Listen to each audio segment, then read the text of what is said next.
हाँ, जो बच्चे थे ये जो वहाँ पे टोकरी वगैरह बेच रहे थे, लेकर क्या कहता है कि जितने भी वहाँ बच्चे इन्हें दिखे ये सब पता कौन थे? The children selling baskets and fans were the daughters, sons and daughters of these refugees. They or their parents or relatives had gathered in the city. Cities वगैरह में वहां पे जाते, शहरों में जाते थे, मार्केट लगाते थे, बेचते थे वहां पे. Setting up stalls, manufacture simple articles, trying to make living in market. Already over crowded, उस बाजार में जाते थे जहां पर बाजार ऑलरेडी ओवर क्राउडेड होती थी.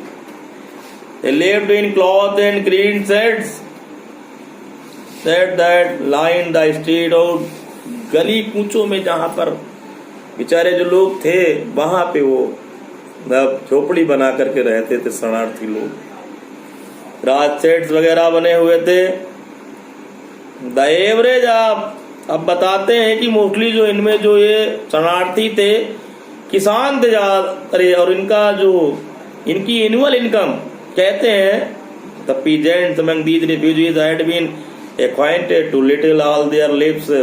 For the annual income of an agriculture family doesn't the average exceed $100 a year. इनकी जो इनकम थी बहुत कम थी मेरे बच्चों, एक साल में $100, $100. The average unskilled laborers make 30 cents a day or less than $2. और जो अनस्किल्ड लेबरर है वो 30 पैसे कमाता था. कितना? 30 सेंट अमेरिकी पैसा था. आज कितना ले रहा? 350, 400. 30 सेंट्स, समझ जाइए आप. खाने को क्या था? There one meal a day. एक दिन का भोजन में क्या था? एक प्याज का टुकड़ा, piece of bread, bowl of pulse, कटोरी दाल, no meat, no fat, no sweet. मिठाई भी नहीं, स्वीट मीठा भी नहीं खाते, इसीलिए डायबिटीज नहीं होते थे, है ना. पहले लोग हार्ड वर्कर बहुत ज्यादा थे, और आज भी जो हार्ड वर्कर हैं वो देखिए, क्योंकि हमारा बॉडी और हमारा ब्रेन दोनों एक्टिव रहना चाहिए समान रूप से. $1 a week, there one meal a day, an onion.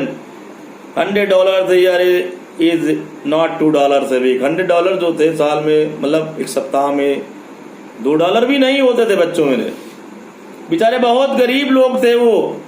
That no doubt is the reason that these little children descended on me like locusts. कहता था इसीलिए कोई रीजन नहीं है कि वो लोग जो थे वो हम पे टूट पड़े. ऐसे कैसे टूट पड़े? टिड्डियों के समान. क्यों? हाँ, ये मैंने अमेरिकन देखी, यहाँ पे उस मतलब एक ईगो आ गया. आई एम एन अमेरिकन, मैं अमेरिकन था. Was doubtless the most promising market, और बहुत ही promising market they had seen, जो उन्होंने देखी. आई बॉट, क्या कहता? आई बॉट, फिर टोकरी खरीदी, टिनी बास्केट फ्यू अनाज, another fruit basket for a bit more, a beautiful best paper basket for a rupee. ऐसे करके उन्होंने लिया. तो यहाँ कहता है लेखक, बाई आर्म्स वर फिल्ड, कि लेखक के जो ये वाला स्टैंड इंपॉर्टेंट, लेखक के जो हाथ थे वो भर गए, पूरे भर गए. And I had spend not 50 cent, 50 cents भी इसने स्पेंड नहीं किया था. The children present shouting up their where that was a prisoner completely surrounded, unable to move. बच्चों ने घेर लिया मुझे, और मैं एक जेल में बंद कैदी के समान हो गया. कंप्लीटली सराउंडेड, हिल भी नहीं पाया, हिल भी नहीं पाया कहता है मैं, और एकदम से बंद ऐसे हो गया मैं, पता हिल भी नहीं पाया मैं तुरंत. इतने में क्या देखता है पता आपको? मोस्ट इंपोर्टेंट स्टेंजा मैं आपको पढ़ा रहा हूं, बड़ा ध्यान से सुनिएगा, जाइएगा नहीं कहीं. और सुनने के बाद ये जरूर कहिएगा सर कैसी लगी टीचिंग आपकी. The most diligent aggressive vendor was a beautiful girl of 9 right in front of me. The most important stanza for the exams. 100% आएगा बच्चों, याद रखिएगा इसको।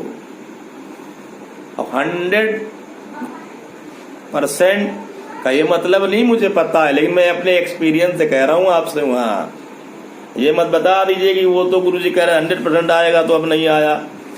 अभी ऐसा होता है, लेकिन हाँ ये है कि इम्पोर्टेंट है, इसलिए आप इसको ध्यान में रखिएगा।